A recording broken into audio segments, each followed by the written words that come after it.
What's up, guys? Welcome back to another video on Pure Panorama. First, we're gonna get it right out of the way. You guys gotta let me know in the comment section what you think of the quality of this video compared to all the previous videos. On Sunday, I was doing stuff out here, getting ready to film a video, and I set my Canon G7X Mark II down on the front bumper of the Cummins and crawled down underneath the front of the truck just looking at some stuff. And unfortunately, the G7X took a dive into the driveway and just went cut right out. Wouldn't work. Couldn't get it to turn back on, so I did have to bring that to Best Buy on some warranty stuff to see if they could repair it, which I've been through this before. They're not going to repair it. They're going to say they can't and then exchange it, so I'll end up getting a new camera. But I couldn't wait 2 weeks for that, so I ended up buying a new camera, which it is what it is. I've been wanting to get another mirrorless camera now for a while and start to really step my game up. So we are rocking a brand new mirrorless camera. So let me know in the comment section what you think of the quality, the sound. We're able to have the microphone back in action right now too. Only problem is that there's a little breeze out here and I don't have the wind muff for the mic. I can't find it, don't know what I did with it. So after work tomorrow, I'm probably gonna actually run to Best Buy and grab a second microphone just so I have two mic options to go with the camera. But I definitely needed to get a new camera before they figured out if they could repair mine or not, because we have the Diesel Nationals coming up this weekend down at Numidia, and I forget even what the town is down there in Pennsylvania, but I will be there. So before we go any further, let's just get it out of the way. If you do hear any wind noise coming through the mic, I apologize. That will be corrected. Hopefully tomorrow I can get to Best Buy. Like I said, we'll get a new microphone with a wind muff for it, and we'll be good. We will be good. This video though, we're just gonna go over a couple of things pertaining to the 24 valve, and just it's not really, there's not much going on. It's a little late right now by the time I got home from work, so I'm not gonna really dive into trying to do anything on the truck. But let's talk about the turbo. The HX35, the HY35, the situation, what is gonna possibly happen here in the near future and stuff like that. So let me get the hood popped. So as you guys know, we just did a second rebuild on this HX35 turbo and got it all reinstalled on the truck. Saturday we did that? Yeah, Saturday.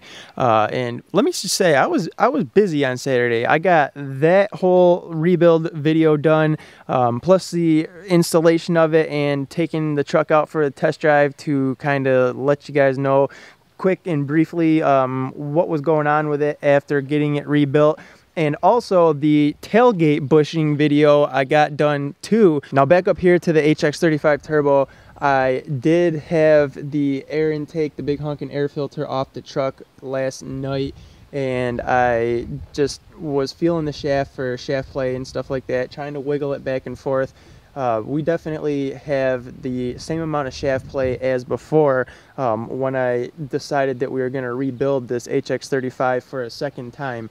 So it's right back to how it was prior to the second rebuild. And I, at this point, am starting to just, I think that the bearing housing is shot on this turbo, unfortunately. And that, I guess, is a gamble that I took in buying a used turbo off of somebody. Obviously I can't tell everything when I go there to look at it. You know, I could feel for shaft play and stuff, which there wasn't really any when I went there to buy it. Everything else seemed to check out. I didn't see any cracks in the exhaust housing. Compressor housing and stuff looked fine. Compressor wheel looked fine. So I pulled the trigger on it. I took that chance. I brought it home. We rebuilt it, and here we are. 2 rebuilds later, and I do believe that the bearing housing is not good. I just think that the tolerances in it are too much. Something is just definitely off with that bearing housing, but it is what it is. We can get a new bearing housing for it. Obviously, we can order in a new center cartridge, and I am trying to decide I guess exactly what I want to do at this point with this HX35 turbo. But while I was under the hood last night with the big honking air filter removed from the turbo, I did go around and do like a hot retorque on all of the studs, the nuts and all the bolts here on the exhaust manifold flange, where the turbo, the HX35 flange meets the exhaust manifold. We retorqued all of that stuff down so that we won't lose another nut on that side and don't get an exhaust leak from it like we had prior to me pulling it off. I discovered that we were missing the one nut on this lower stud here on the back side. So I went through and I retightened down everything, oil drain bolts, the 2 bolts that connect the exhaust elbow to the downpipe way back there, and then all 4 of these here, and just made sure that our oil feed was snug as well. And I gotta say, man, that clear that I put on the exhaust manifold and the exhaust housing of the HX35, that stuff is no good. Look at that. After getting heated up and everything, I will say that the side of the engine definitely looks far cleaner and nicer than it did, but that clear is not good. I should have just left it flat black, but I'm gonna have to try and do something different now. I'm gonna try to keep this video as short as possible so that I'm not just talking and talking and talking, but there's some stuff that I had to touch on with the HX35, and that's why I was just showing you that stuff and telling you to kind of lead into what I have to say right now. Like I was saying, I don't know 100% what I want to do with the turbo at this point in time,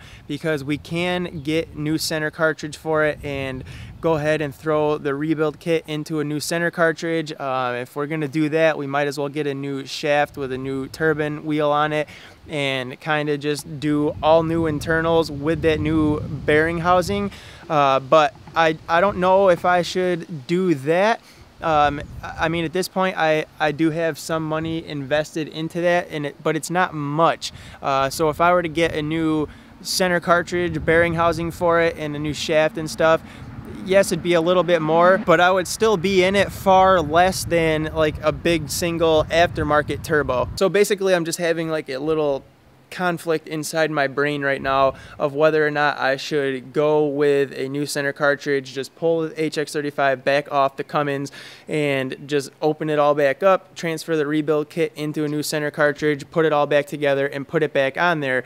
Because as you guys know, my original intentions, what I planned to do from the start was to kind of use the 2 stock turbos, meaning the HY35 and the HX35, with bigger injectors, a fueling box, and just kind of run them through their paces, put them through different scenarios, and kind of be able to show you guys in the channel and anyone else new who comes across the videos or joins the channel. I wanted to be able to show you guys what bigger fueling mods and stuff like that, and even other mods on the truck would do if you still had more or less stock air on the truck. At this point too, now I'm also thinking, is it worth to get a center cartridge or rebuild this thing again with a couple of other new parts and still be into it less from a financial standpoint than I would be if I were to just go and buy a bigger single turbo? Is it worth doing that, or should I just get a box turbo that is bigger in size and just put it on, be done with it? So that's my conflict right now, my dilemma, what I've been battling in my brain, going back and forth with. Honestly, this is where my question of the day is going to come in for you guys. Where do you shop for turbos? Where do you know of that has good deals on box turbos, bigger turbos?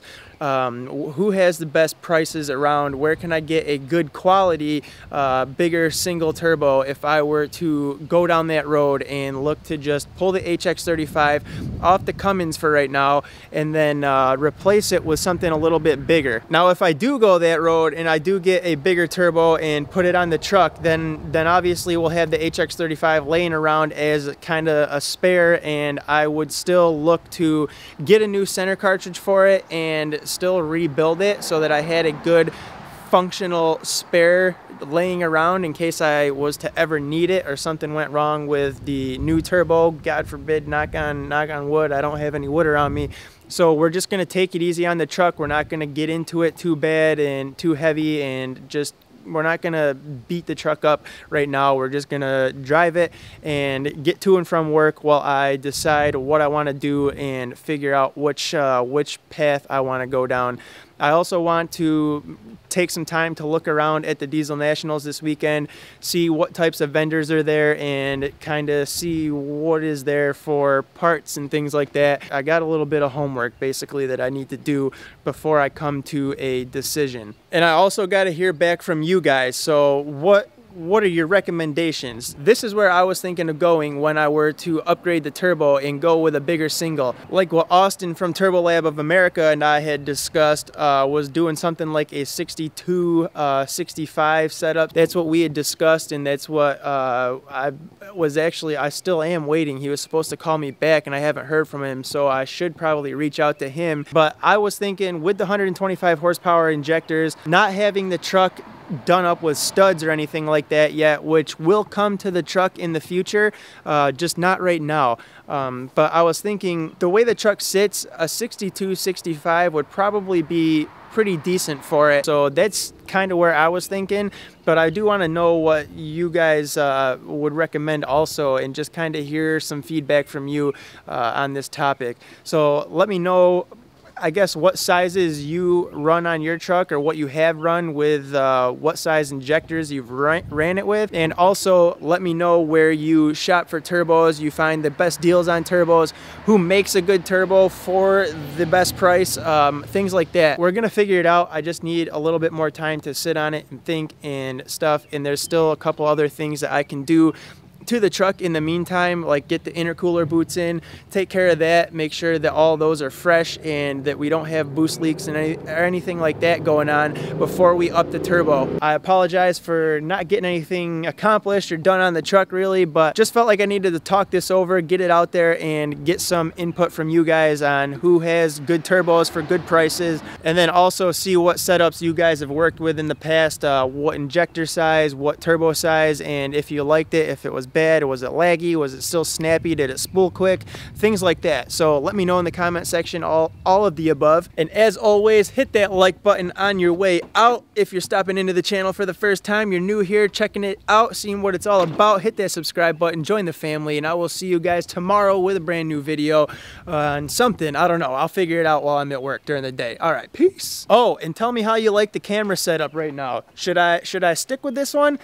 I think I still may switch the camera to a different mirrorless. I might go Sony. I might stray away from Canon and go Sony, just because I want to be able to get some crispy slow motion for you guys. Who doesn't like slow motion, baby? I just wanna